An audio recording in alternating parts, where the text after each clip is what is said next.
Welcome to my channel. ಇವತ್ತು ಚಿಕನ್ನು ಮೆಂತ್ಯ ಸೊಪ್ಪು ಹಾಕ್ಬಿಟ್ಟು ಒಂದು ಬಿರಿಯಾನಿ ಮಾಡ್ತಿದ್ದೀನಿ. ಸಿಂಪಲ್ ರೆಸಿಪಿ ಮತ್ತು ಸ್ವಲ್ಪ ಪದಾರ್ಥಗಳಿಂದ ಇಲ್ಲಿ ರುಬ್ಬಕ್ಕೆ ತೊಗೊಂಡಿದ್ದೀನಿ.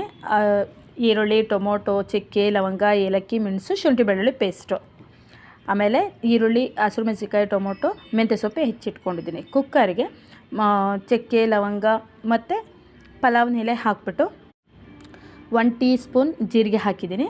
ಅದು ಫ್ರೈ ಆದ ತಕ್ಷಣ ಮೆಣಸಿನ್ಕಾಯಿ ಮತ್ತು ಈರುಳ್ಳಿ ಹಾಕಿ ಫ್ರೈ ಮಾಡಿಕೊಂಡು ನಾವೇನು ಹೆಚ್ಚಿಟ್ಕೊಂಡಿದ್ವಿ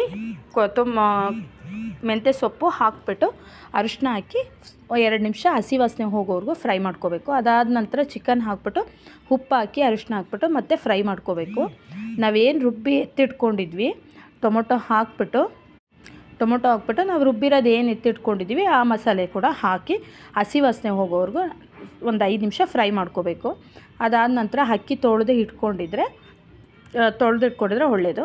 ಆ ಫ್ರೈ ಆಗುವಾಗಲೇ ಚಿಲ್ಲಿ ಪೌಡರು ಮತ್ತು ಧನಿಯಾ ಪೌಡರು 1 ಟೀ ಸ್ಪೂನ್ ಹಾಕ್ತಾಯಿದ್ದೀನಿ ಅಷ್ಟೇ. ಹಾಕ್ಬಿಟ್ಟು ಅಕ್ಕಿ ನೆಂದಿರತ್ತಲ್ಲ ಆ ಅಕ್ಕಿ ಹಾಕಿ ಒಂದು 2 ನಿಮಿಷನಾದರೂ ಅಕ್ಕಿನ ಫ್ರೈ ಮಾಡಬೇಕು ಆ ಗ್ರೇವಿ ಜೊತೆಲಿ. ಲೆಡ್ ಕ್ಲೋಸ್ ಮಾಡಿ 1 ವಿಷಲ್ ಬರ್ಸಿದ್ರೆ ರೆಡಿ ಆಗುತ್ತೆ ಮೆಂತ್ಯ ಸೊಪ್ಪು ಚಿಕನ್ ಪಲಾವ್.